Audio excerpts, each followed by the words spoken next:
قبل ما أبدأ ملخص الفيلم، ما تنسوش إخواتكم في فلسطين وغزة بالدعاء. اللهم يا ربنا أفرغ عليهم صبرا وثبت أقدامهم وانصرهم على القوم الكافرين. اللهم كن لهم عونا وسندا وانصرهم يا رب، وما النصر إلا من عندك. بتبدأ أحداث الفيلم وبيتقال إن مفيش وقت نحكي إزاي حصل اللي حصل، وإننا قدرنا بالهندسة الوراثية نوقف تقدم العمر عند سن ال 25. والمشكلة إنهم بيقدروا يعيشوا سنة واحدة بس بعد سن ال 25 إلا لو حصلوا على وقت زيادة، وإن الوقت هو العملة دلوقتي بنربحه وبننفقه، وإن الأثرياء بيقدروا يعيشوا إلى الأبد. وبيظهر ساعة على إيد البطل باقي فيها 24 ساعة بس ويموت. وبتظهر امه في المشهد اللي بعده وبتقول له انها تشتغل في منطقه بعيده علشان تسدد القرض اللي عليهم، وقالت له قابلني بكره في محطه الحافلات. وبعدها بيروح الشغل، وبعد الشغل بيحط ايده على جهاز بيزود له الوقت اللي متبقي في حياته، وده طبعا اللي هو الاجر بتاعه يعني. وبعدها راح مكان شاف شخص باقي في حياته 116 سنه، وطبعا ده معناه ان الشخص ده غني جدا، فطلب منه ان هو يخبي الساعه بتاعته علشان لو حد شافه هيقتله ويسرق وقته. وبعدها دخلت عصابه المفروض ان هم بيسرقوا الوقت، وطلب زعيم العصابه ان هو يصارع الراجل الغني ده مقابل الوقت كله اللي معاه.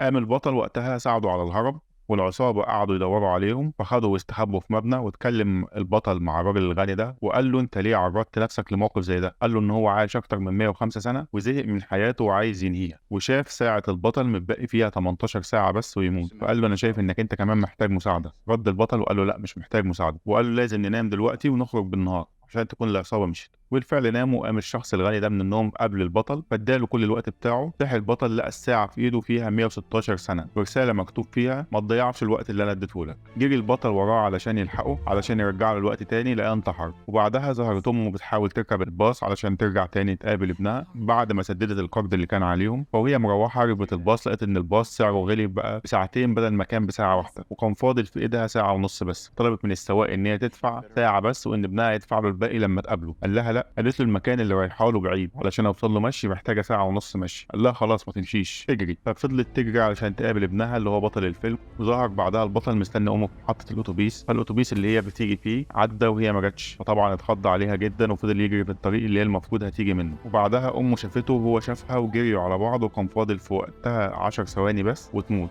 وقابلته وحاول يزود لها الوقت، واول ما قابلته ماتت على ايده. بعدها البطل كان زعلان جدا وطلب عربيه علشان يروح فيها المناطق بتاعه الاغنياء علشان ينتقم منهم بسبب ان هم غلوا الاسعار. لولا ان هم غلوا سعر الباص كانت امه فضلت عايشه، وانهم بيتعمدوا يموتوا الناس، وان الاغنياء مش حاسين بالفقراء. بعدها راح في مكان في الناس الاغنياء والناس اللي هي المسؤوله عن التحكم في الوقت في العالم في الوقت ده، وقابل الشخص المسؤول عن التحكم في الوقت في العالم، وقابل بنته واعجب بيها وهي كمان اعجبت بيه، وعزمته على حفله عشاء عندهم في الفيلا. وطبعا الشرطه كانت بتحاول تدور عليه علشان مفكرين ان هو اللي قتل الراجل الغني ده وخد منه الوقت بتاعه. بعدها الشرطه راحت حفله العشاء وهو مع حبيبته، قبضوا عليه وخدوا منه كل الوقت اللي كان معاه، وخطف بنت الراجل المسؤول عن الوقت اللي هي المفروض ان هو كان معجب بيها وهي معجبه بيه، وهدد الشرطه وهرب بيها. وبعدها اتصل بابوها وطلب منه 1000 سنه يحطهم في محطه الوقت للفقراء علشان يعوض الناس الفقراء ويخليهم مش محتاجين، لان في ناس بتموت كل يوم بسبب ان هم محتاجين. فرد عليه الشرطي وقال له لو فضلت تتكلم زي ابوك هتموت زي ما هو ما مات. وهنا عرف البطل ان ابوه مات بسبب ان هو كان بيساعد الفقراء، وان هم متعمدين يخلوا في طبقه فقيره ويغلوا الاسعار علشان يستمتعوا هم بحياتهم وما يكونش في تكدس سكاني. بعد كده هرب البطل مع البطله وحبوا بعض وبقت بتساعده في مساعده الفقراء، وبقوا بيسرقوا البنوك بتاعه ابوها اللي بيكون فيها تخزين الوقت،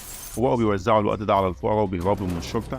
وكان زعلان جدا وقال لحبيبته ان الوقت اللي بيسرقوه قليل جدا وان هم عايزين وقت اكتر من كده بكتير علشان يقدروا يساعدوا الفقراء، لان في ناس لسه بتموت. فعملوا خطه وراحوا سرقوا البنك بتاع ابوها نفسه، ولقوا فيه ساعه موجود فيها مليون ساعه، وخدوها ووزعوها في محطه التوزيع بتاعه الوقت على الفقراء كلهم. وبكده يكون الفيلم خلص. وطبعا قصه الفيلم مرعبه جدا وواقعيه، لان معظمنا ما بيقدرش الوقت ولا بينظم وقته صح، وبيضيع وقته كتير في حاجات ملهاش لازمه. لكن لو ركزنا هنلاقي ان فعلا كل حاجه بتاخد من وقتنا. وطبعا اهم حاجه وافيد حاجه نعملها اننا نقرب من ربنا علشان نعيش في جنه الخلد. رزقنا الله واياكم الفردوس الاعلى. لو وصلت لحد هنا يبقى اكيد عجبك الفيديو، فما تنساش تعمل لي كومنت تقول لي رايك ايه واستفدت ايه من قصه الفيلم. اشوفكم على خير في فيديو جديد.